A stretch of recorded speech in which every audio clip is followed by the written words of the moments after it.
కొన్ని పాత్రలకే పరిమితం కాకుండా హాస్య నటుడిగా, హాస్య కథానాయకుడిగా, క్యారెక్టర్ ఆర్టిస్టుగా ఇలా రకరకాల పాత్రలు పోషించి తన ప్రతిభ చాటుకున్నారు Chalam. Charlie Chaplin, Jim Carrey, Raj Kapoor వంటి విశిష్ట నటుల తరహాలో నవ్విస్తూనే ప్రేక్షకుల్ని ఏడ్పించిన నటుడు చలం. పాలకొల్లులో పుట్టిన చలం పూర్తి పేరు కోరాడ సూర్యచలం. ఆనాటి రంగస్థల ప్రముఖుడు, పినిశెట్టి శ్రీరామమూర్తి శిష్యుడు చలం. తెలుగు నాటక చరిత్రలో పినిశెట్టికి ప్రత్యేక స్థానం ఉంటే చలం కూడా దాదాపుగా ఆ స్థానం దక్కించుకున్నారు. పినిశెట్టి సారథ్యంలో ఆంధ్ర నాటక కళా పరిషత్తులో నటించిన అన్నా చెల్లెలు, పల్లెపడుచు వంటి నాటకాలు నటుడిగా చలం ఎదుగుదలకు ఎంతో దోహదం చేశాయి. పల్లెపడుచు నాటకాన్ని చూసి పృథ్వీరాజ్ కపూర్ వంటి గొప్ప నటుడు "నువ్వు నటుడిగా రాణిస్తావు" అని చలంను అభినందించడం చలం నటనా సామర్థ్యానికి మెచ్చుతునక. 1959లో విజయవాడకు చెందిన వెంకటరమణను చలం వివాహం చేసుకున్నారు. అప్పటి వరకు కొంత డల్గా ఉన్న చలం కెరీర్ పెళ్లి తరువాత ఊపందుకుంది. దాంతో తన పేరులో తన అర్ధభాగాన్ని చేర్చుకొని రమణాచలం అయ్యారు చలం. ఈ దంపతులకు 3 పిల్లలు. 1964లో జరిగిన అగ్ని ప్రమాదంలో రమణ మరణించారు. ఈ సంఘటన తర్వాత శ్రీ రమణ చిత్ర సంస్థను నెలకొల్పి చిత్ర నిర్మాణం ప్రారంభించారు చలం. ఈ సంస్థ నిర్మించిన తొలి చిత్రం సంబరాల రాంబాబు.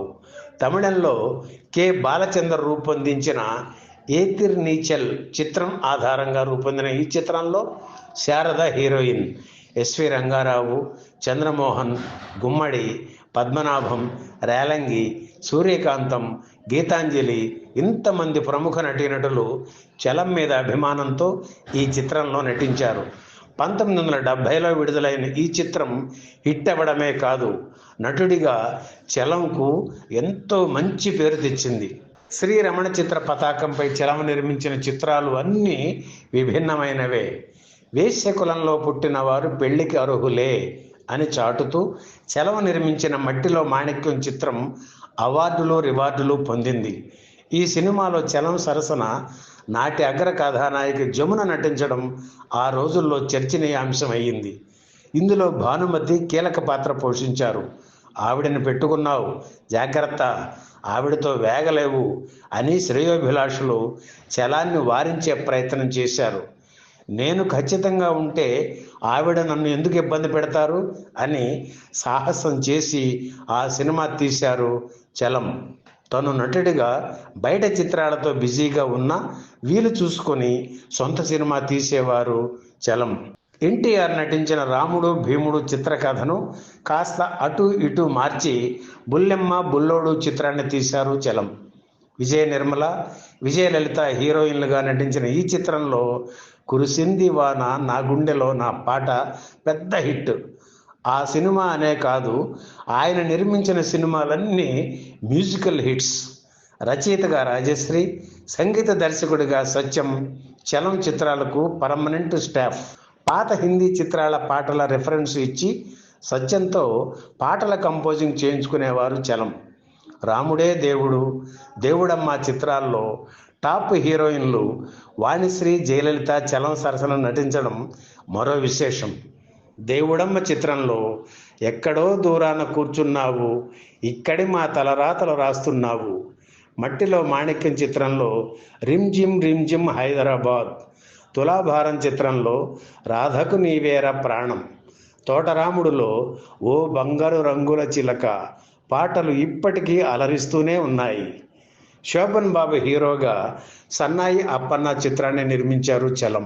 బుల్లెమ్మ బుల్లోడు చిత్రం పేరు చెప్పగానే గుర్తుకు వచ్చే పాట కురిసింది వాన నా గుండెలోన. చలం, విజయలలితలపై చిత్రీకరించిన ఈ పాట పుట్టుక వెనుక ఆసక్తికరమైన కథ ఉంది. అదేమిటో ఇప్పుడు చూద్దాం. బుల్లెమ్మ బుల్లోడు చిత్రంలో చలం ద్విపాత్రాభినయం చేశారు. విజయ నిర్మల, విజయలలిత హీరోయిన్లు, పెండియాల నాగాంజనేయులు దర్శకుడు. ఇందులో హీరో హీరోయిన్లు వర్షంలో తడుస్తూ పాట పాడుకునే సన్నివేశానికి పాట రాయమని గీత రచయిత రాజశ్రీకి చెప్పారు దర్శకుడు నాగాంజనేయులు. క్లాస్గా ఉంటే మాస్క్ ఎక్కదని, అలాగని మరీ మాస్గా ఉండకూడదని, అటు ఇటు కాకుండా క్లాస్కి మాస్కి ఎక్కేలా పాట రాయమని ఎన్నో సూచనలు చేశారు నాగాంజనేయులు. రాజశ్రీ సరేనన్నారు. కానీ ఆయనలో భయం మొదలైంది. ఎందుకంటే అప్పటికే చాలా చాలా వాన పాటలు వచ్చాయి, పాపులర్ అయ్యాయి కూడా. వాటిల్లో ఆత్రేయ రాసిన చిటపట చినుకులు పడుతూ ఉంటే పాట ఎవర్ గ్రీన్ హిట్. ఎప్పుడు వర్షం పడినా ఇప్పటికీ ఆ పాటను జనం తలుచుకుంటూనే ఉంటారు. అందుకే అవన్నీ దృష్టిలో పెట్టుకొని 10-15 పల్లవులు రాశారు రాజశ్రీ. కానీ అవేమీ దర్శకుడికి నచ్చలేదు. మిగిలిన వారికి నచ్చేవి. కానీ దర్శకుడే ఫైనల్ కనుక మళ్ళీ మళ్ళీ రాసేవారు రాజశ్రీ.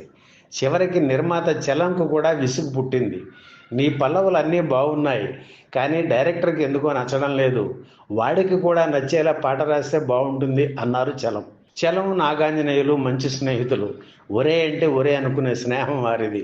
పాట ఎంతవరకు కుదరకపోవడంతో సరే ఇవాళకి వదిలేయి, రేపు చూసుకుందాం, మనం అందరం సరదాగా మద్రాస్ ఇంటర్నేషనల్ హోటల్కి వెళ్ళి ఎంజాయ్ చేద్దాం పదా అన్నారు చలం.